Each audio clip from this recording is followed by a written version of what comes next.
r/relationship_advice. My GF's dad hated me, so I played 4D chess for revenge. r/relationship_advice. My GF's dad hated me, so I played 4D chess for revenge. The champagne glass slipped from Harold's fingers in slow motion. I watched from across the crowded anniversary party as 25 years of marriage shattered on the marble floor along with his perfect facade. His wife Margaret stood frozen at the projector screen, staring at the slideshow of memories I'd carefully curated, except the last photo wasn't from their honeymoon. It was Harold. With his secretary. From last Tuesday. Oh my God, someone whispered. Then the room erupted. But I'm getting ahead of myself. Let me rewind to 2 years ago, when this whole mess started. My name's Jake, I'm 24, and I've been dating Emma for 3 years.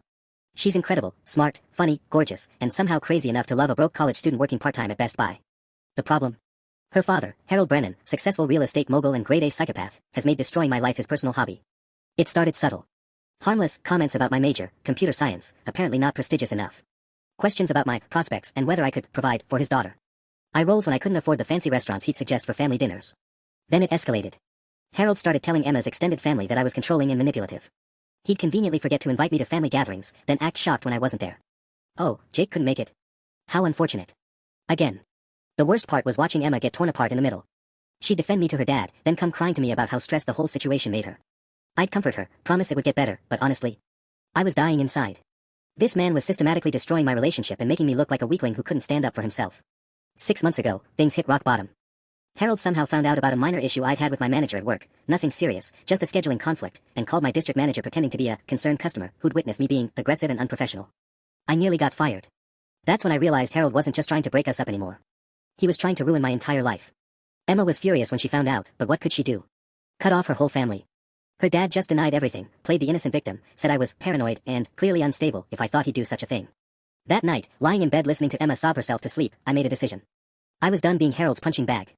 Done being the nice guy who took it on the chin. Done watching the woman I love suffer because her father was a narcissistic bully. I was going to destroy him the same way he'd been trying to destroy me. Slowly. Methodically. Completely. The opportunity came 3 weeks later. Emma mentioned her parents' 25th anniversary party, some massive celebration Harold was planning to show off to all his business associates and country club friends.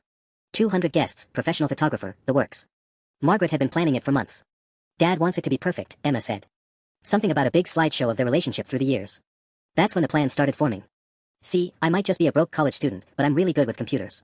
Really good. And Harold? Harold was a 52-year-old man who thought deleting his browser history made him untraceable. Some people might call what I did next unethical. Maybe even cruel. I call it justice. It took me exactly 3 days of casual observation to realize Harold was having an affair. I wasn't even looking for it initially. My original plan was much simpler, maybe hack his email, find some shady business dealings, anything to knock him down a peg. But Emma had asked me to help her mom with some computer issues at their house while Harold was at work, and that's when I saw it. Margaret was showing me their old desktop computer in Harold's study, complaining about how slow it had gotten. Standard stuff, too many browser tabs, needed a cleanup. But when I opened his Chrome browser to clear the cache, there it was. Recent searches for hotels in the city. Restaurants Emma's family never went to. And jewelry purchases that definitely weren't for Margaret, because I'd helped her pick out Harold's anniversary gift weeks ago and she'd mentioned he hadn't gotten her anything yet. My hands were literally shaking as I cleared his history. Margaret was right there, trusting me to fix her computer while her husband was betraying her 20 feet away from where she slept every night. You're such a sweet boy, Jake, she said, bringing me lemonade. I don't know why Harold is so hard on you. Emma picked a good one. I wanted to throw up. But here's the thing about rage, it clarifies everything. Suddenly my plan wasn't just about getting Harold off my back. This man was destroying 2 women I cared about, and he thought he was untouchable. Over the next week, I started paying attention. Really paying attention. Harold worked late at the office every Tuesday and Thursday. He'd started going to the gym more, Emma had mentioned this, thinking it was great that her dad was staying in shape. He'd bought new cologne. Classic cheating husband behavior. The breakthrough came when Emma asked me to help her surprise her parents with a slideshow for their anniversary party. She'd been collecting old photos for weeks, but she wanted something professional looking and knew I was good with video editing software. I want it to be perfect, she said, spreading dozens of photos across my dorm room floor. Mom and Dad have been through some rough patches, but 25 years is amazing, right? I want them to remember why they fell in love. I said yes, of course. What else could I do? But inside, I was screaming. That night, I made a decision that probably makes me a terrible person. I was going to find proof of Harold's affair, and I was going to expose him at the anniversary party. In front of everyone. His wife, his daughter, his business partners, his country club buddies, all the people whose respect he valued more than his family. The next part required some skills I'd rather not explain in detail, but let's just say Harold's digital security was pathetic.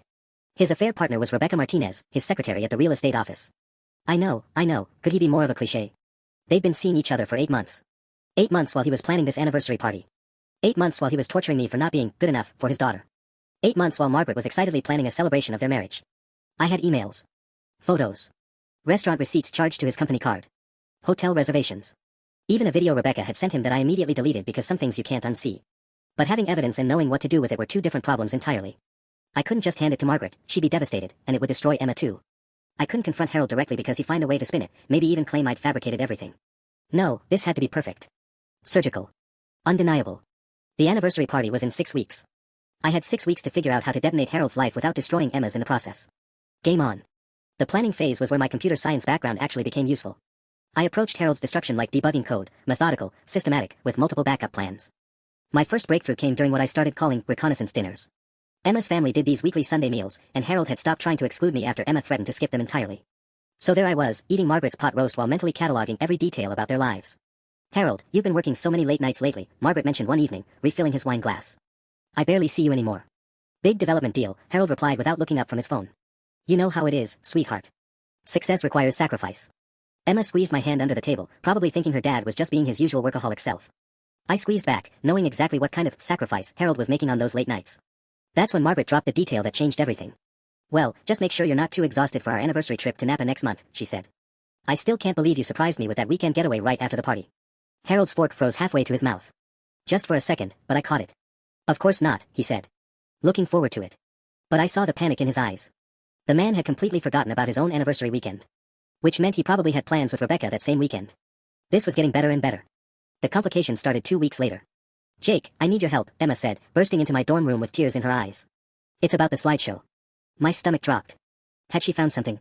Mom wants to add a whole section about Dad's recent glow-up, Emma continued, air quoting with obvious disgust. She thinks he's been so much happier lately, more energetic, taking better care of himself. She wants photos from his business dinners and work events from the past few months. Oh, shit. She asked me to get pictures from his phone and work computer, Emma went on. She wants it to be a surprise, showing how he's thriving in this phase of their marriage. The irony was so thick I could choke on it. Margaret thought Harold's affair glow meant he was happy in their marriage. That's sweet of her, I managed. Is it though? Emma sat on my bed, looking exhausted. Something feels off, Jake. Dad's been different. Secretive. And now Mom's going overboard trying to celebrate him when he's been treating both of us like garbage. This was dangerous territory. Emma was getting suspicious on her own, which could ruin everything. If she found out about the affair before the party, she might try to handle it quietly, protect her mom from public humiliation. Harold would get away with a private scandal instead of the public destruction he deserved. Maybe your mom just wants to focus on the positive, I said carefully. 25 years is a long time. Emma studied my face. You tell me if something was wrong, right? If you knew something about my dad. My heart was hammering. Of course. The lie tasted like poison. That night, I realized I had a new problem. Emma was smart, observant, and she knew both her parents better than anyone. If she kept digging, she'd either discover Harold's affair herself or figure out that I already knew about it. Either scenario would ruin my plan. I needed a distraction. Something to keep Emma occupied and emotionally invested in making the anniversary party perfect, not questioning whether it should happen at all. The solution came to me at 3 a.m., and it was beautifully twisted. I was going to help Margaret create the most loving, devoted, heartfelt tribute to Harold imaginable. Something so genuine and touching that when the truth came out, the contrast would be devastating. Harold wanted to play games. Fine. But he was about to learn that in chess, sometimes the best move is helping your opponent feel completely secure before you destroy them. The irony of helping Margaret create a love letter to her cheating husband almost broke me. But I pushed through it because every saccharine photo and heartfelt memory she wanted to include was just more ammunition for what was coming. Look at this one, Margaret said, showing me a photo from Harold's recent company retreat. He looks so confident, doesn't he? So successful. I stared at the picture. Harold had his arm around Rebecca, but it was positioned just carefully enough to look professional. They were both grinning like idiots. Very successful, I agreed, adding the photo to our growing collection. The real challenge was getting access to Harold's recent communications without Emma getting suspicious. She'd volunteered to grab photos from his phone, which was exactly what I didn't want. If she saw the wrong message preview. You know what? I said as casually as possible. Why don't I handle your dad's phone and computer? You focus on getting pictures from your mom's side of things. Family photos, old friends. Emma looked relieved. Are you sure? I know he makes you uncomfortable. Uncomfortable. Right. I want to help make this perfect for your mom. That part was true, at least. Margaret deserved better than living a lie. Getting Harold's phone was easier than expected. He left it charging in the kitchen during Sunday dinner while he went to take a business call, probably with Rebecca, based on how quickly he jumped up when it rang. I had maybe 10 minutes. My hands were steady as I scrolled through his messages, taking screenshots of the most damning ones. Rebecca sending him photos of lingerie she bought for their next work meeting. Harold complaining about having to play the devoted husband for the anniversary party. Rebecca asking if he told Margaret about their weekend plans yet. The weekend plans. I screenshot those too. Harold had booked the same resort in Napa where he was supposed to take Margaret for their anniversary, except he booked it for him and Rebecca, 2 days before his actual anniversary. He wasn't just cheating. He was planning to humiliate Margaret by literally giving her sloppy seconds at the same romantic getaway. Jake. Emma's voice made me nearly drop the phone. Dad's wrapping up his call. I quickly cleared the screen and set the phone back exactly where I'd found it. Got some great pictures, I said, hoping my voice sounded normal. But the photos were just the beginning. That week, I made a decision that crossed every ethical line I had left. I was going to catfish Rebecca. Using a fake social media account, I posed as a potential client interested in Harold's real estate services. Rebecca, hungry for commission, was eager to help. Within 3 days, I had her talking about her relationship with her incredible boss, who was finally ready to leave his wife. The screenshots were pure gold. Rebecca bragging about how Harold had promised to divorce Margaret right after the anniversary party. How they'd already looked at apartments together. How she felt sorry for Margaret because she has no idea what's coming. But the masterpiece came when Rebecca mentioned their Napa trip. She posted a photo of the lingerie she'd packed, tagged with the resort location and dates. The same weekend Harold was supposed to be reconnecting with his wife. I had everything I needed.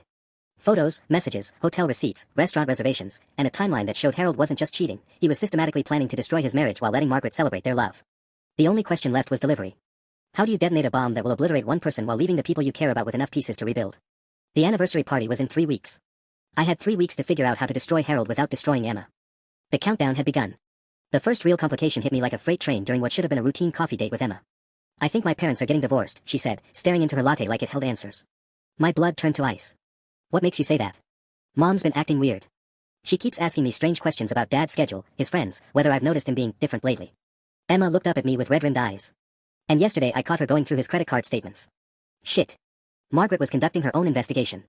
If she found evidence of Harold's affair before the party, my entire plan would collapse.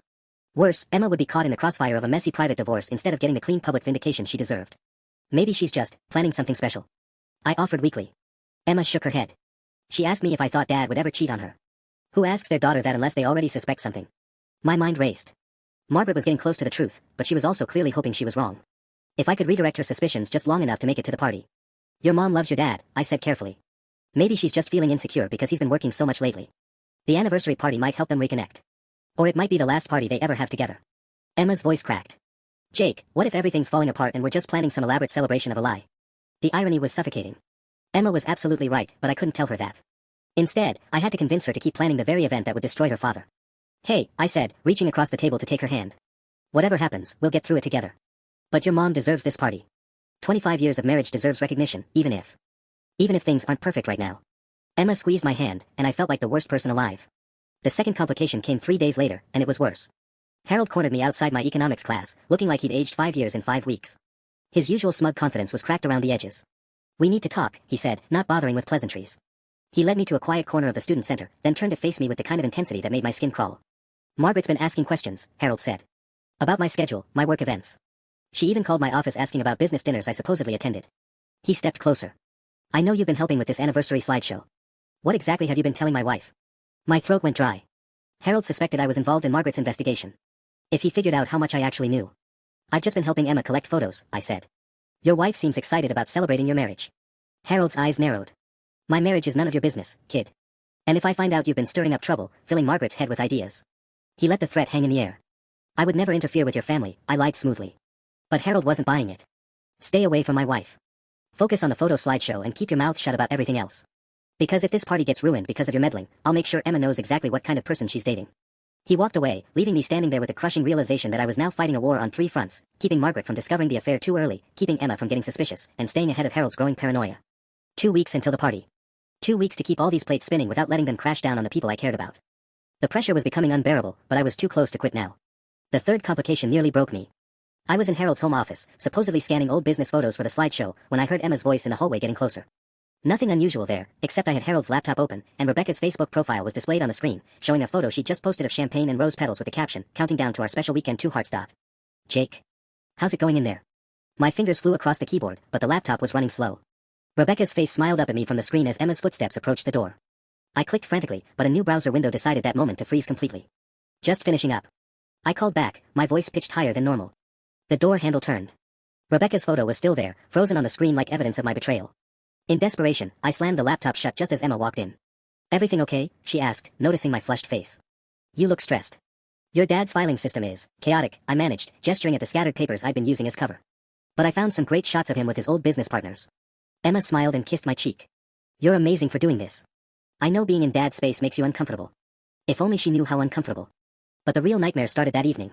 Margaret invited me to stay for dinner, something that had never happened before. Harold's face went through several shades of pale when his wife made the announcement. I've been thinking, Margaret said as she served the roast, that I don't really know Jake very well. And if he's going to be part of this family. He's not part of this family, Harold interrupted sharply. He's Emma's boyfriend. There's a difference. The tension at the table could be cut with a knife.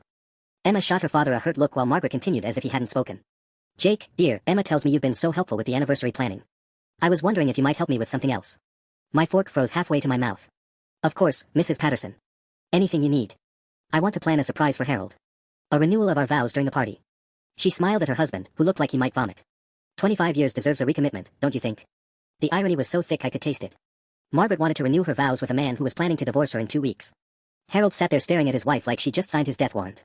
That's really beautiful, Mom, Emma said softly, her eyes shining. What do you think, honey? Margaret asked Harold directly. Would you like to recommit to our marriage in front of all our friends and family? Harold's pause lasted approximately 3 lifetimes.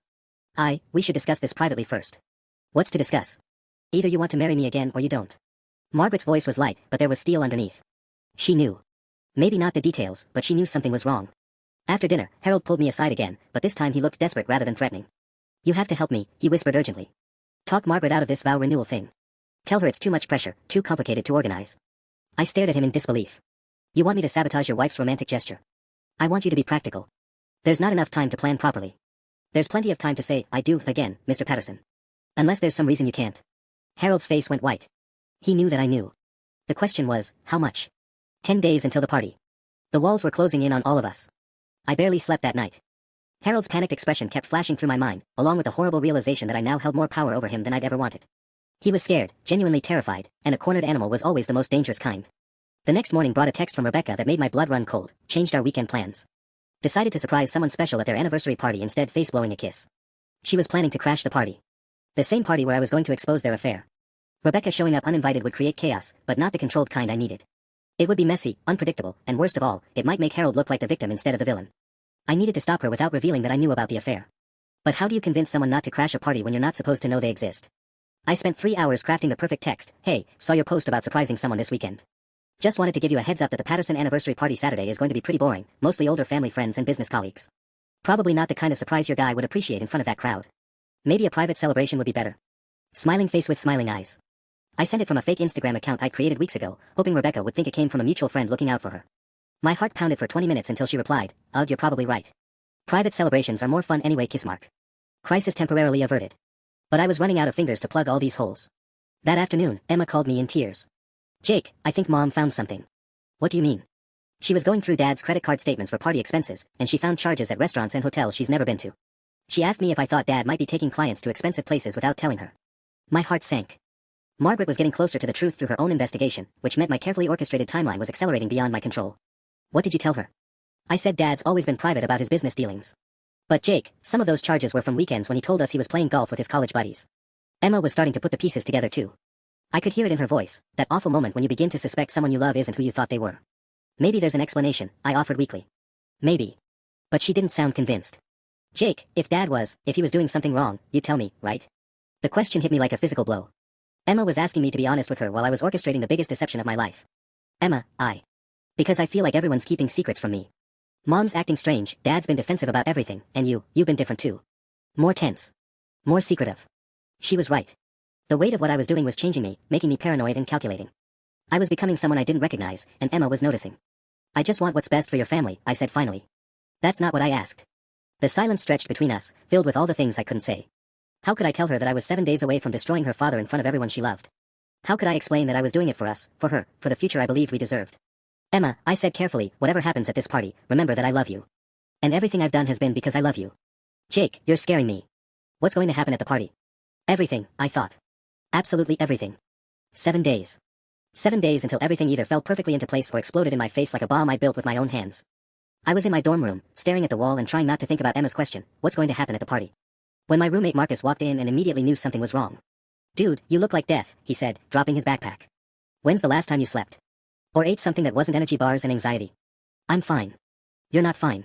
You're planning something stupid, aren't you? Marcus had known me since freshman year. He could read my disaster spirals better than anyone. This is about Emma's dad, isn't it?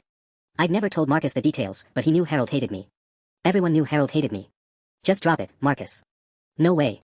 I've watched you turn into some kind of scheming hermit over the past few months. What are you planning to do at this anniversary party? Before I could answer, my phone buzzed. Harold's name on the screen made my stomach lurch. We need to meet. Now. Coffee shop on 5th Street. Come alone. Marcus read the text over my shoulder. Oh hell no. You're not going anywhere alone to meet that psychopath. He's not a psychopath. He's just. I trailed off, realizing I couldn't defend Harold without revealing everything. I have to go. Then I'm coming with you. Marcus. Non-negotiable. You're acting like someone in a spy movie, and those never end well for the amateur. 20 minutes later, we sat in the back corner of Grind Coffee while Harold paced near the counter, checking his watch every 30 seconds. When he saw Marcus, his face darkened. I said, come alone. Marcus stays, I replied, surprised by the steadiness in my own voice. What do you want? Harold sat down heavily, and for the first time since I'd known him, he looked genuinely defeated. His expensive suit was wrinkled, his usually perfect hair was disheveled, and there were dark circles under his eyes. Margaret's hired a private investigator, he said quietly. My blood turned to ice. What? She found more credit card charges. Hotel rooms, restaurants, gifts I never gave her. Harold's voice was barely above a whisper. She's having me followed. Marcus shot me a look that said, what the hell is going on, but I couldn't focus on anything except the implications of Harold's words. When did she hire them? I asked. 3 days ago. Jake, if they find out about. He couldn't even say Rebecca's name. If they find evidence before I can handle this properly, it'll be a disaster. The irony would have been funny if it weren't so terrifying. Harold was worried about evidence being discovered while I had a folder full of photos and documents ready to destroy his life in 6 days. What do you want me to do about it? I asked. Talk to her. Convince her to call it off. Tell her she's being paranoid, that marriage counseling would be better than spying. You want me to gaslight your wife? I want you to buy me time.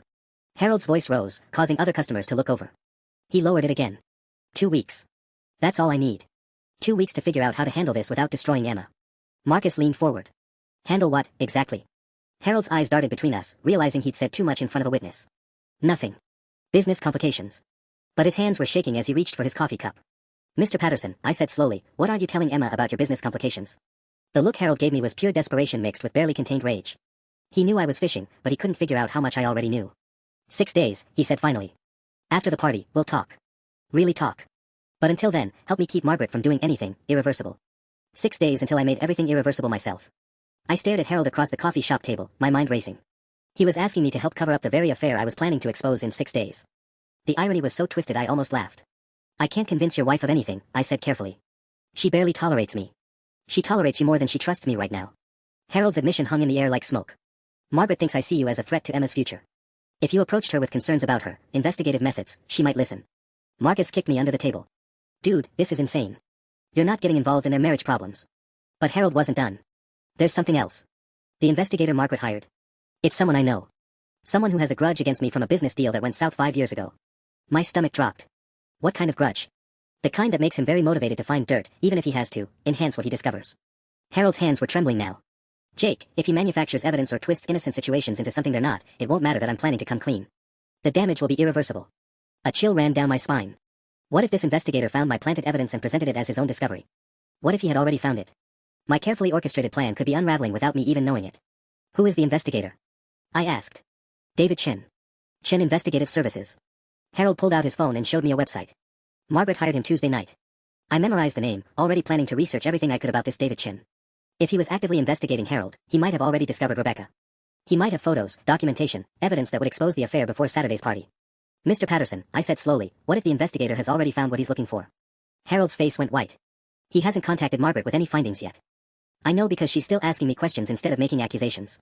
Yet, Marcus muttered. Jesus Christ, this is like a bad soap opera. My phone buzzed with a text from Emma. Mom wants to know if you can come to dinner tomorrow night. She said she wants to get to know you better before the party. Is that weird? I showed Harold the message. His reaction was immediate and violent. He grabbed my wrist so hard I gasped. She's testing you, he hissed. Margaret wants to see how you react when she asks about my behavior. She's using you as a gauge to see if her suspicions are justified. Let go of me, I said, yanking my arm back. Marcus half stood from his chair, but I waved him down. You have to go to that dinner, Harold continued, oblivious to the fact that he just physically grabbed me. You have to act completely normal. Surprised by her questions. Defensive of me, even. Why would I defend you? The words came out harder than I intended. Because if Margaret's investigator convinces her I'm having an affair before I can handle this properly, it won't just destroy my marriage. It'll destroy Emma. She'll be caught in the middle of a war zone instead of receiving an explanation from her father who loves her. The manipulation was masterful. Harold was using Emma as leverage, appealing to my love for her while asking me to sabotage the very plan I believed would free us from his interference. I need to think about it, I said, standing up. Jake. Harold's voice stopped me. Whatever you think you know about complicated situations, trust me, you don't want to make this one worse. He was right about one thing. I was definitely making everything more complicated than it needed to be. The question was it too late to stop? I spent the entire night researching David Chen. At 3 a.m., hunched over my laptop in the dark, I'd found his business license, client testimonials, and a concerning number of news articles about his aggressive investigative methods. One headline from 2 years ago made my blood run cold. Private investigator faces ethics complaint over evidence tampering allegations.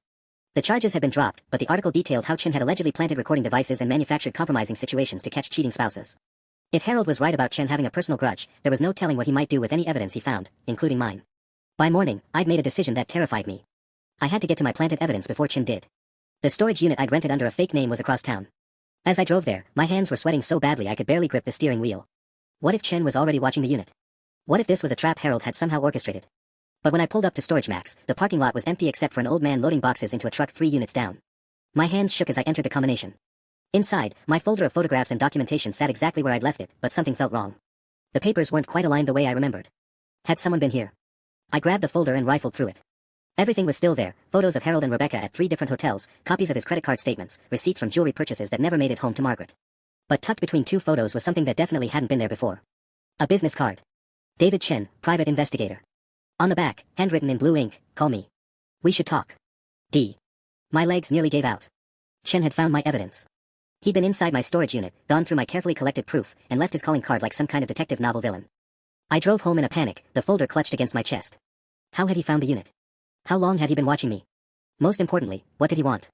The answer came faster than I expected. Jake. Emma's voice was tight with confusion when she called an hour later. My mom just asked me the strangest question. She wanted to know if you'd ever shown any unusual interest in my father's schedule or business activities. My throat closed up. What did you tell her? I told her that was a weird thing to ask, obviously. But Jake, she seemed really serious. She said someone had given her information suggesting you might be monitoring my dad somehow. Chen. The bastard was already making his move, but instead of going directly to Margaret with evidence of Harold's affair, he was implicating me in some kind of stalking scenario. It was brilliant and terrifying. He was positioning himself as the hero while making me look like an obsessed boyfriend who'd been spying on Emma's family. Emma, I swear to you, I have never. I know, she said quickly. I know you wouldn't do something like that. But my mom seemed really shaken up.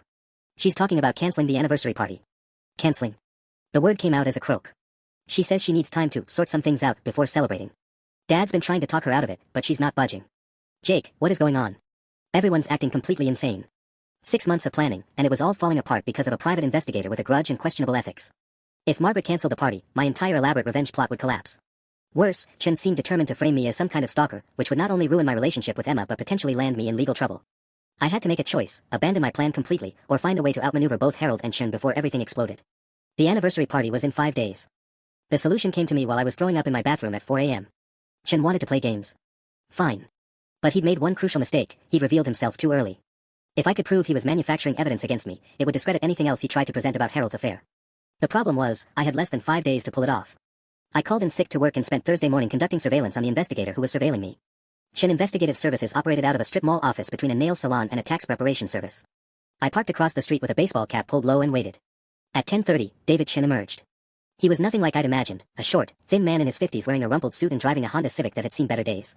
He looked more like a substitute teacher than a ruthless private detective. I followed him at a distance as he drove to a coffee shop downtown. Through the window, I watched him sit across from someone whose back was to me. When the person turned to signal the waitress, my blood turned to ice. Marcus.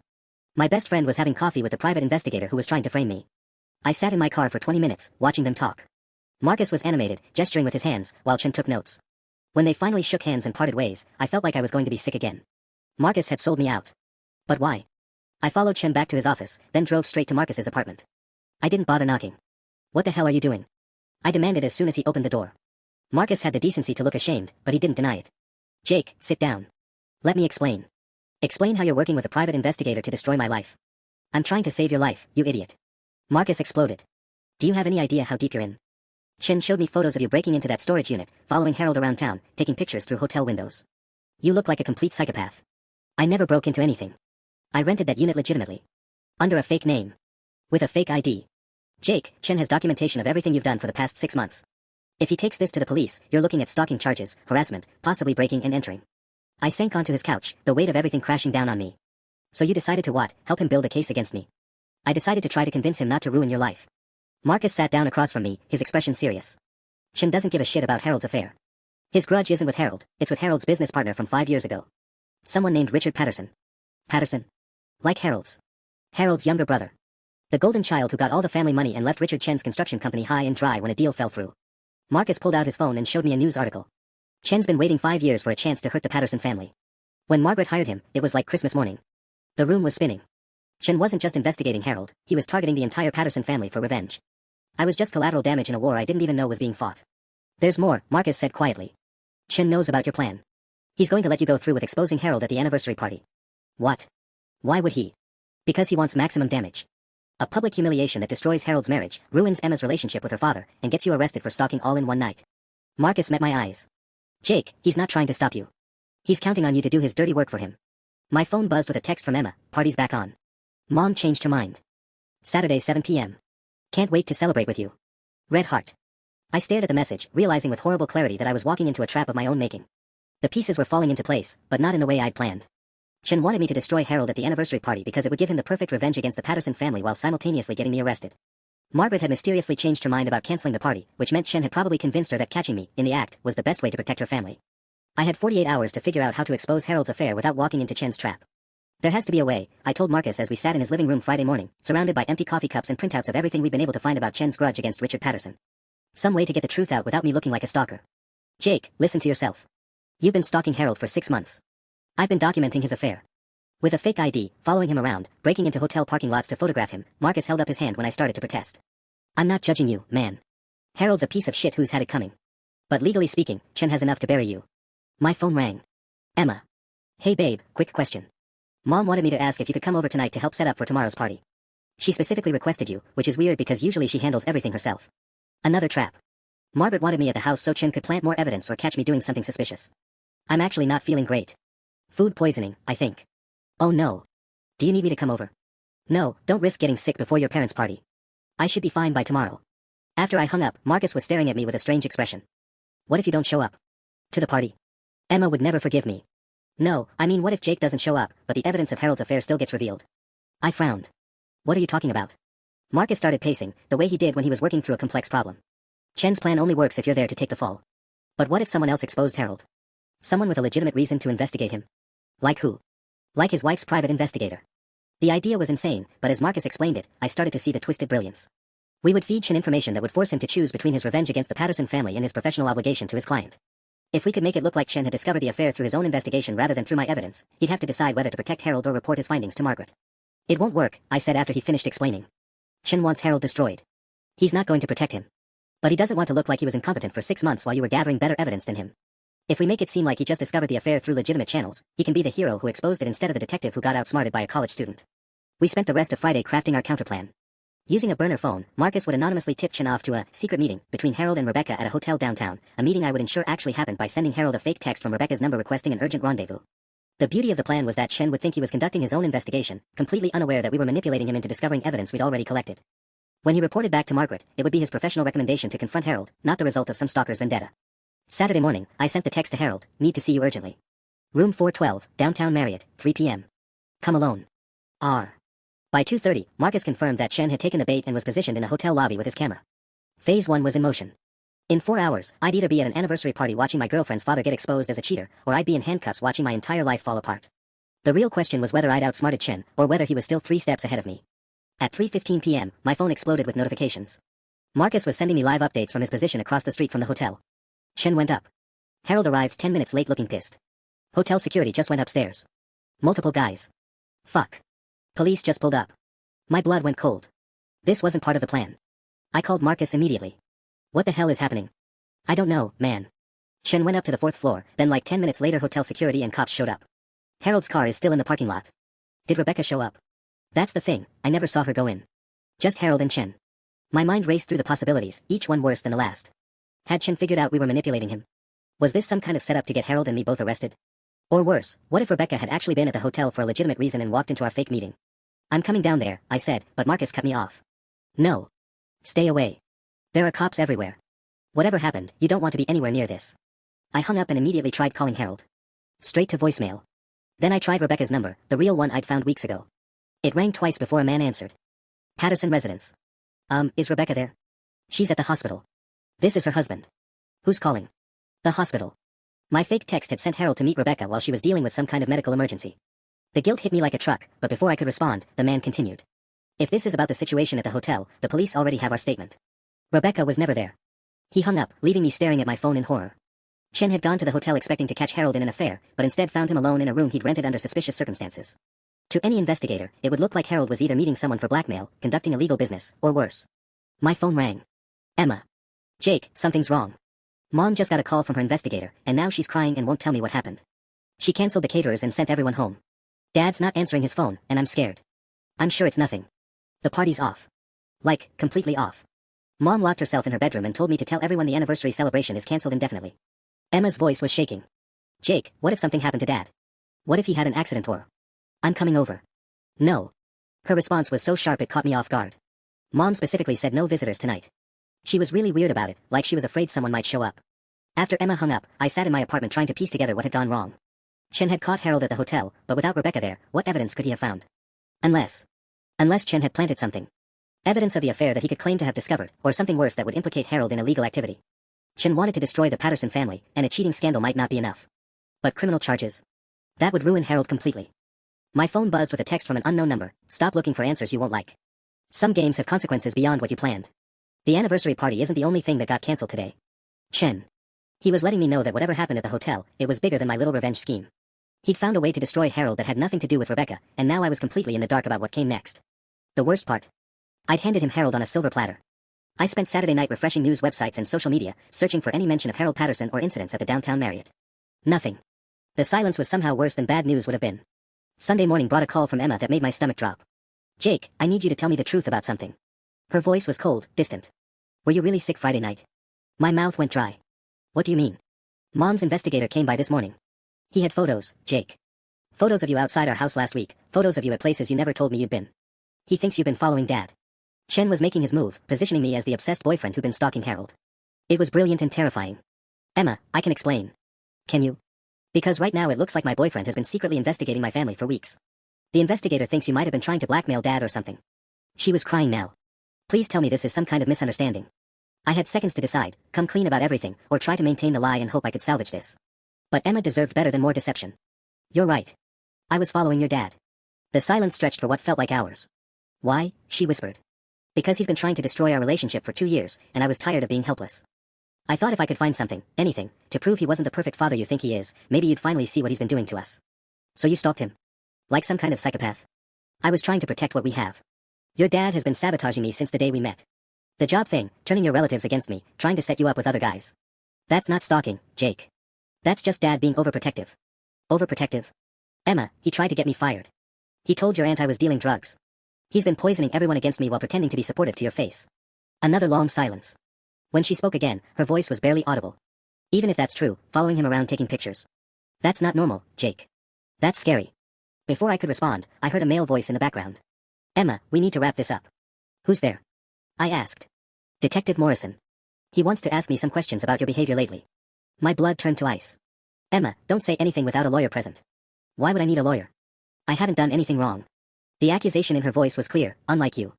Emma, listen to me carefully. Whatever Chen told the police, whatever evidence he showed them, I never hurt your father. I never threatened him. I was just. Just what? Just stalking him. Just obsessing over my family. Her voice was getting hysterical.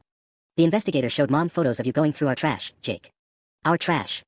How is that protecting our relationship? Going through their trash. I'd never done that, but Chen could have easily doctored photos to make it look like I had. He was systematically destroying my credibility while painting himself as the competent investigator who'd uncovered a dangerous obsession. I have to go, Emma said. The detective needs to ask me about the hotel thing. What hotel thing? But she'd already hung up. My phone immediately rang again. Marcus. Dude, you need to get out of your apartment. Now. There are 2 cop cars heading your way, and Chen just posted on his professional Instagram about bringing closure to concerned families. Whatever he told them about you and Harold, they're coming to arrest you. I grabbed my keys and wallet, my mind racing. Chen had won. He'd turned me from the guy seeking justice into the unstable boyfriend who'd crossed every line. The question now wasn't whether I'd lost Emma, it was whether I'd lost my freedom too. I didn't run. Instead, I sat in my car outside my apartment complex and called the one person I should have contacted months ago. Mom, I need a lawyer. Now. 2 hours later, I walked into the police station with attorney Sarah Chen, yes, Chen, though no relation to the investigator who'd orchestrated this mess. The irony wasn't lost on me. Detective Morrison was younger than I'd expected, with tired eyes that suggested he'd seen too many messy domestic situations. He laid out photos across the table like he was dealing cards.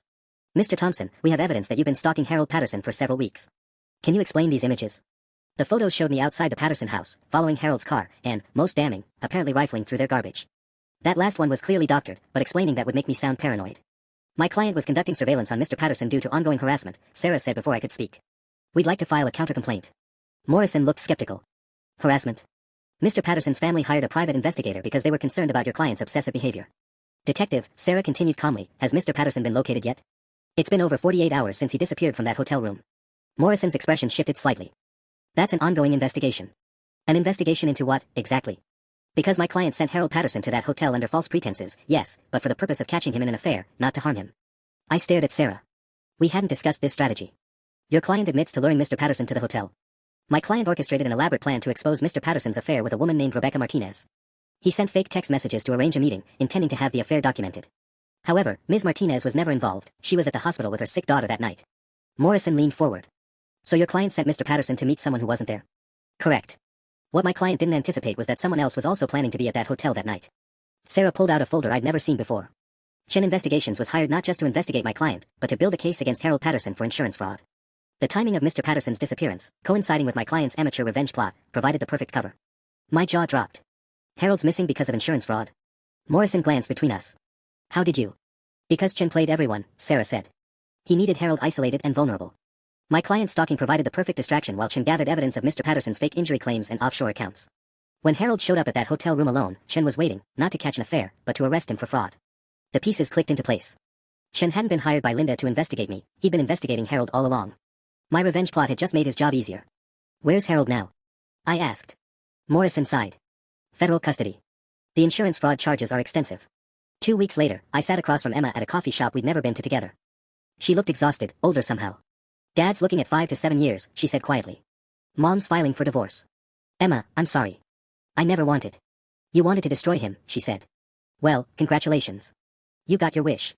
I wanted him to stop destroying us. She was quiet for a long time. There is no us anymore, Jake. There can't be. I nodded. I'd known this conversation was coming since the moment Morrison had shown me those photos. For what it's worth, she said, standing to leave, Mom found evidence that Dad really was trying to sabotage your job.